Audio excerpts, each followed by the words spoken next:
India on Monday sought investments from the United Arab Emirates in key sectors like infrastructure, highways, ports, airports, renewable energy, and defense as the two sides discussed a joint strategy to offset the economic impact of the COVID-19 pandemic. The matters came up during a virtual meeting of the India-UAE Joint Commission on Trade, Economic and Technical Cooperation, which was co-chaired by External Affairs Minister S. Jaishankar and his UAE counterpart Sheikh Abdullah bin Zayed Al Nahyan. The two sides assessed their cooperation over the past few months in the fight against COVID-19 and discussed a joint strategy to offset the economic and social impact of the pandemic on both countries. In this edition of The Big Picture, we will analyze the deepening relationship between India and the UAE. Joining me on the program today are Navdeep Singh Suri, former ambassador, Pramit Pal Chaudhary, Foreign Affairs Editor of the Hindustan Times, and Ram Upendra Das, Head Center for Regional Trade, Ministry of Commerce and Industry. Thank you to all my guests for joining me on this edition of The Big Picture. All right, Ambassador, let me begin the program with you first. Let's understand the key takeaways really from the virtual meeting of the India-UAE Joint Commission. You know, the Joint Commission is an annual mechanism at the foreign ministers level that gives both sides the opportunity to review the entire gamut of the bilateral relationship. It has different working groups on areas like defense and security and trade and investment and so on. You know, the fact that they were able to meet despite the COVID really shows the earnestness of both sides. I should add that in addition to the Joint Commission, you know, we have various other elements in the architecture of our relationship. We also have, for example, a high-level task force on investment, which is headed from our side by the Commerce and Industry Minister, Piyush Goyal, and from the UAE side by Sheikh Hamad bin Zayed Al Nahyan, who is also the Managing Director of the Abu Dhabi Investment Authority. And the reason I mention this is that ADIA, Abu Dhabi Investment Authority, is the world's second largest sovereign wealth fund with assets of something upwards of 850 or $900 billion. And then there's Mubadala, which again is a very large sovereign fund with assets of something like $250 billion. So they have a huge capacity to invest. They have been investing. We had during the 2017 visit of the Crown Prince of Abu Dhabi as our chief guest on Republic Day, we had this announcement that UAE would invest maybe $75 billion into India. And one of the things that really has been a challenge for us is how to translate those intentions into reality. Because remember, it's not a loan, it's not a grant, it's investment. And investment needs fungible projects where an investor can put money and expect a decent return. Just to give you a quick heads up, ADIA, for example, became the first investor, the anchor investor into India's National Infrastructure Investment Fund. They put $1 billion into it. They've put significant money into renewable energy, into highways, into financial assets, and so on. But the challenges continue. So when I read the statement coming out of the meeting, I must say I had a bit of a wry smile on my face because I read about the investments into ports and into airports as examples of infrastructure investment. But ADIA actually has committed to invest $500 million into the Mumbai and Navi Mumbai airport. And that has been dragging through the legal processes for the last 2 years. And it can be quite frustrating for an investor because from India's perspective, that large chunky investment from a sovereign fund, which is long-term patient money, is the kind of investment that we want. So I just want to say the intent is very good, but there's still work to be done to really make it realize its potential.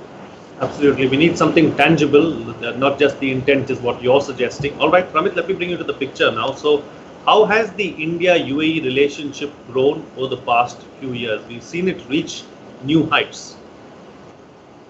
Yes, as Ambassador Suri would know himself, since he was the architect of quite a bit of this, we have seen the UAE become one of our 3 or 4, arguably most important economic and strategic partners. from a relationship that in the past used to be actually quite testy. At the heart of it, I would argue, was a decision by the Crown Prince, by the royal family, to see India as part of their future, and not just as a source of labor or some investment. They recognized that their earlier strategic investments in Pakistan were essentially a waste of time. They are concerned that the United States is leaving the Middle East bit by bit. And their sense that the future of what they want to see in the UAE economy, whether it's moving away from their dependence on oil, moving into technology, becoming a bigger financial center than they already are, tying up with India makes perfect sense. It's the obvious external player to bring into that future perspective. In addition, because they're very nervous about what's happening around their region, they have looked upon bringing more external players who can help their overall strategy of trying to stabilize the Middle East, maintain a degree of peace, and ensure that the economies in that region work together. So you've seen UAE, for example, now has ceased to support Saudi Arabia's original interventions in Yemen and the civil war there. Argued that we need to work out some sort of settlement. You saw them now reach out to Israel and formalize a relationship with them. They earlier began building bridges to Iran, a country that they had originally taken a relatively hostile position to. But you can see the UAE positioning itself overall as trying to be the great stabilizer of the Persian Gulf. And India is a good external player to bring into the picture. We don't have the baggage that a lot of other external players have. We are very close by. I mean, they were literally just across the Arabian Sea. And we have, if you look at it, we are strategic partners to both Iran and Israel, which is probably the only country in the world that has that kind of a relationship. Plus, we're close to the United States. We have good relationships with Russia. Other than China, who itself has never expressed any concerns about our presence in the Gulf area, we have a perfectly sound relationship with all the major players, external and internal, in the Gulf, other than Pakistan. Right. Okay. Points taken. Let me take the points that you're making forward now, and also the points that the ambassador was making forward with Ram Bhupendra Das. From an economic point of view, how significant is the relationship for both India and the UAE? Because the UAE is India's third largest trading partner, and we've seen the ties also grow manifold in the recent past as well. So how do we ensure that we take this up a notch, and how important is the economic relationship between the two countries? Well, as you very rightly said, UAE and India trade and economic relationship is very significant. And when you focus just on trade, the total trade, bilateral trade, you would find mention of US and China and European Union as a bloc. But little do you see discussions around UAE, which is always in the top 3 trade partners if you go by total trade. And this is one area where India had enjoyed trade surplus until very recently. And it is good that the trade is much more balanced now. It has risen from $45 odd billion to around $60 billion. I mean, since this COVID-19, which will definitely have some effect. But the very fact that this kind of jump in bilateral trade and touching almost $60 billion in 2018 and remaining in the top 3 most important trade partners of India is something that is never under discussion, which only shows that how narrow-minded our trade discourse has been thus far. Having said that, the point which Ambassador Suri was mentioning, and in fact I have been following him earlier when he was there, the multiplier effect of India-UAE relations would definitely come about through the bilateral investments. in which I look at bilateral investments from UAE because they are relatively capital rich or capital surplus country. And here India has emerged as an important FDI host, especially given the ease of doing business and other parameters improving for India. Though it is not exactly on a pan-India basis, but things are improving. I mean, nobody can deny that. And given this complementarity that India is ready to serve as Make in India manufacturing hub, and there, we have UAE, which is our natural partner in terms of trade already. We can step up the bilateral investment relations, and the areas which I see are going to be cutting edge, because the kind of developments that have happened in UAE, the kind of investments that they have made, I look at their investments as new areas of R&D and smart cities and civil aviation and, many of the cutting edge, technologies of artificial intelligence, robotics, and digital economy as well. Right. So let me take the discussion forward now. Ambassador Suri, you mentioned it yourself in your opening remark. The pandemic has not been a deterrent really as far as ties between the two countries are concerned. What has been the level of cooperation between the two nations during the pandemic too? Because they have not kept quiet during this whole period. There has been a lot of cooperation between the two countries. And there has been indeed, and some of that unfortunately had to deal with the return of migrant workers from UAE, all of the Vande Bharat flights, because remember that we have 3.4 million Indians in UAE. In a country of less than 10 million, that's over a third of the country's population.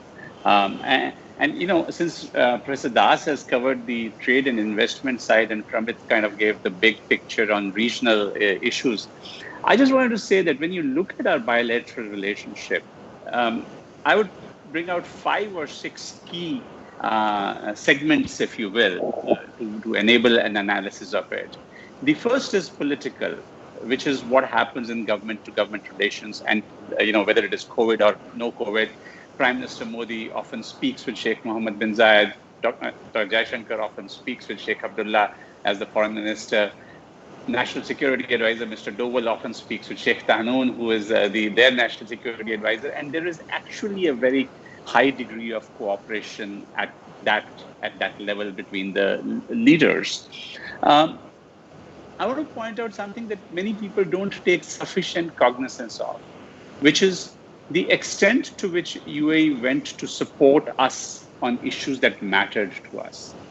They went out of their way to extend an invitation to Mrs. Sushma Swaraj to be the guest of honor at an OIC foreign ministers meeting in Abu Dhabi. The Pakistanis threw tantrums. Mr. Qureshi, Imran Khan, all of them said that if the Indian foreign minister is invited to an OIC meeting, we will boycott it and we'll walk out. And yet they stood firm. And when the meeting happened on the 1st of March last year, our foreign minister was at the high table and the Pakistani seat was vacant. Later, when we abrogated Article 370, UAE became pretty much the first Arab country to say this is India's internal business. And those things mattered to us. At a time when Pakistan was creating a campaign against India, they awarded their country's highest civilian award to Prime Minister Modi. So I just want to give you an idea of how deep the political relationship is, that they're willing to step up on issues that matter to us. On security, not a lot is spoken. But if you ask our agencies, they'll tell you amongst the top 5 countries around the world in terms of intelligence sharing, cooperation, preemptive actions, sending back bad guys like Farooq Takla, who was an aide of Dawood Ibrahim, cracking down on jihadi groups which may have affiliations in India. All of that which doesn't make it to the media happens quietly behind the scenes and very effectively. And that's important to understand because it shows again the depth of the relationship. Energy. We used to say that we are big buyers of hydrocarbons and UAE produces a lot of hydrocarbons. So it is a kind of a buyer-seller relationship. But look at the strategic nature now. Our first strategic petroleum reserve in Bangalore was set up with oil from Abu Dhabi National Oil Company. The second one will probably be on the same. And the template is also something that the Saudis are looking to use as we go forward with larger strategic petroleum reserves. Our first oil concessions came in UAE, from a producing reserve in the lower Zakum basin. And now we are prospecting onshore as well. Remember, ONGC Videsh was looking for oil from Venezuela to Vladivostok. But in the Gulf, the richest place for oil, we never got a foot in the door until 2 years back. The agreement between ADNOC and the Saudi Aramco to set up a $50 billion West Coast oil refinery with half the investment coming from them and half the oil coming from them, again tells you how far we move beyond just the commercial trading aspect to a much tighter strategic fit. Again, when we speak about the diaspora, it's not just the Indian workers. It's also the top layer of the business community, which is now investing into India, into sectors like real estate, hospitality, tourism, healthcare, even manufacturing. Last year, or 2018, the last full year that I saw figures for, of the $78 billion of remittances that India received, 19 billion came from UAE. A quarter of our total remittances globally came from UAE. So that's kind of tells you about the intensity and size of the relationship. And I could delve into other aspects if time permits. Absolutely. All right. Thank you for putting it so well, Ambassador, and thank you for taking us through all those other facets of the relationship as well. Pramit, let's talk about the pandemic now and how it has impacted the UAE. And UAE also seems to be one of those first few nations to fully emerge out of the pandemic as well. So is there a lesson from that for India too? Well, it was one of the first, as you mentioned, to suffer, partly because Iran, as you know, was one of the major centers, original epicenters of the disease. And they were it spread from there to a lot of the Gulf countries. I have to admit, I haven't followed the UAE, how they've actually handled the epidemic, the pandemic. But the departure of a large number, as the ambassador mentioned, a large portion of their workforce and their population are actually foreigners. And a large number of those then left, not just to India, but also to Bangladesh, Nepal, and to other Arab countries, Egyptians and so on also, many of them left. So this automatically, I think, made the population much more manageable. But it's a very disciplined state, both Abu Dhabi and Dubai. And so therefore, it's not too hard to see how they could both maintain the testing arrangements as well as contact tracing and the lockdown that was there. But it didn't require all that much.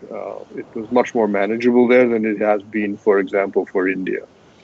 I'm not too sure that they have lessons for us.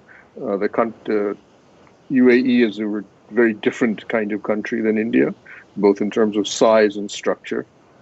Right. Yes, Ambassador, you wanted to say something.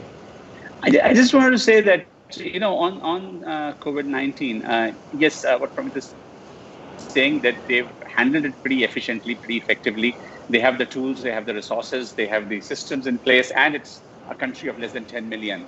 But the extent to which they have been successful in handling it is reflected in one very simple fact, that the next IPL from September 19 is going to be held in UAE. The games are going to be played in Abu Dhabi, Dubai, and Sharjah stadium, and they are putting together the standard operating procedures and the protocols for testing and everything to make sure that the teams stay safe. And let's see, I think whether they are able to allow spectators to come in certain numbers with the caveats. I wouldn't be surprised if you saw at least half full sporting facilities. I was in a conversation yesterday with a panel that included Ravi Shastri, and he was all praised for the kind of arrangements that the Emiratis are making, and also the psychologically positive effect that it will have to finally see some sport taking place somewhere that people can take their minds off COVID and watch something else. Absolutely, absolutely. All right, so Ramapitra Das, from a trade perspective, how do we diversify the existing basket? We need to look at new avenues. Even the UAE is looking for new avenues. What should be the key focus areas going forward? Well, as I was mentioning, a lot holds promise in the areas of trade in services, which could be, within the diversified trade basket. Because thus far, if you see, goods trade were very prominent. So the 60 billion US dollar of bilateral total trade is goods. But there are various areas of services where already we have linkages, but I think we can augment them. For instance, it was also referred to by Pramit and Ambassador Suri. I think education is one area which is very critical as far as putting up the systems in place, and especially now with the unfolding of online education. So I think using the online platform in education, the linkages across think tanks, and not only the scholastic, classroom kind of teaching. So that joint collaboration in research in different fields, both scientific and social sciences, coupled with many of the areas in which health, and which has got pronounced because of the pandemic as well, health services. Because see, health is a sector which will have its implications on goods side in terms of pharmaceuticals as well as medical devices. That is one. And the health services, from paramedical staff, to very skilled doctors. So the entire skill spectrum gets covered. So I would see health services trade also getting, contributing to the diversification of bilateral trade. And I also would like to emphasize not to see investment, the foreign direct investment and trade of goods, trade in goods and trade in services, but actually see the trade investment linkages. Many times, you invest in something and then you buy back. And that's something very interesting. So I would see, in terms of diversification of trade, more and more services getting included in the trade in goods basket, and see the interlinkages across trade in goods, trade in services, and everywhere. Yes, Ambassador, go ahead. Sorry, I don't want to cut into Pramit's time, but I just wanted to add on specifically on trade that one of the most interesting things that's happening is the efforts to create an India-UAE food corridor. UAE is very concerned about its food security. They import pretty much all of their food. So there's a major investment proposal that involves procurement, it involves logistics, it involves warehouses and cold storage chains, it potentially involves fisheries and poultry as well. And the objective is that last year, I think our total food exports to UAE were about $2.5 billion. To treble it in the next 5 years is the ambition, and to really see whether you could create first this corridor to UAE. There's no reason, according to us, for UAE to be importing chicken from Brazil when we are next door, and so on. But also to see whether we could extend that corridor then to the other Gulf countries, because all of them, given that they are arid desert countries, would remain dependent on food imports for a considerable time. So can we utilize the logistics capacity of Jebel Ali free zone, for example, and ship out food products also to Muscat or to Jeddah or to other places in the Gulf? So I think purely in terms of diversification, watch this space, because there are significant things happening there. Absolutely. All right. So the food corridor is something that we are going to keep our eyes open for, and hopefully we'll see some progress and some positive developments there on that front. All right, Pramit, how do we further scale up the ties going forward? Clearly, the ties are in a good place, but we also need to ensure that they go to a even newer heights. So how do we do that? Well, I think as the ambassador had mentioned, it continues to be difficult. One difficulty continues to be the inability of us to get what is effectively a huge amount of finance from Abu Dhabi into the long-term investments of the Indian economy. This means infrastructure, power, railways, ports. For example, we see that now with Japan. We're seeing that with the Canadians. Canadian pension funds have put in $60 billion in the country already, and that hasn't even been with government backing. So we need to see that coming through from the UAE. And I gather part of the problem is that a lot of their risk officers of in their investment funds tend to be European or American who don't really get India at all. So that's one of the areas we really need to develop. We have a good trading relationship, but the heart of it has got to be the investment side. On the military side, the UAE had promised to buy weapons from India. We don't make too many, but there are some areas like artillery and so on, which we are very good at. We still haven't seen much movement on that front. And again, we seem to be running into institutional barriers. And that's going to be again important because when you start to buy weapons and you start to build an undercurrent to the strategic relationship, that's much more important. And so those are some of the key areas that I think that we need to be seeing. We already have them on paper. We just need to see them actually appear on the ground. Okay, we need to see it fructify at some point in time is what you're suggesting. All right, very quickly, Ramapendra Das, what's the best way forward?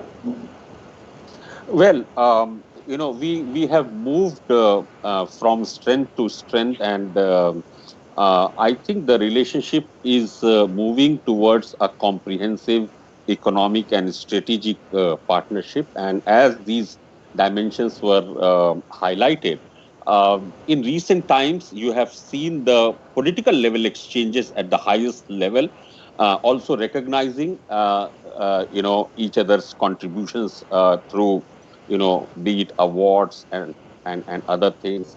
So the Indian diaspora and the political leadership, the kind of vision that they have, I think the scaling up would fructify on ground if we look at this whole partnership in a comprehensive and economic and strategic, both intertwined together. Absolutely. And Ambassador, close the show for us with a quick concluding remark on whether there are certain areas of the bilateral relationship that need special attention. As both Pramit and Professor Das said, really it is investment on which we should focus. The intent is there, the desire is there, but let me tell you, they put well over $500 million into two of our largest renewable energy companies. Those companies invested significantly in Telangana to develop renewable energy projects. Guess what? A new government comes, says, I don't buy these power purchase agreements, wants to reopen the whole thing. And these guys are in shock. They say, hey, what happens to contractual sanctity? So I think we need to understand that we are a pretty unique country, and we have to devise really the systems that a state election and a change in government shouldn't impact in this manner, because infrastructure investments are long-term capital. That's patient capital. And these are typically with a 20-year time horizon that people invest. So I think it's, whether it's the legal processes that we are seeing with the GVK deal in Mumbai, which is crucial for us because it's not just Mumbai, it's Navi Mumbai, which won't get built anytime soon if these legal challenges continue. So I think while the government has done a lot in terms of ease of doing business, the federal nature of our system and the nature of our judicial processes continue to really hamper us in many areas. And we really need to work on this to attract the kind of investments that will enable us to take this to its full potential. All right. On that note, then, I'll call it a wrap on this edition of The Big Picture. Thank you to all my guests for joining me on the program and putting things into perspective for us. What's coming out of this discussion is that the relationship has reached new heights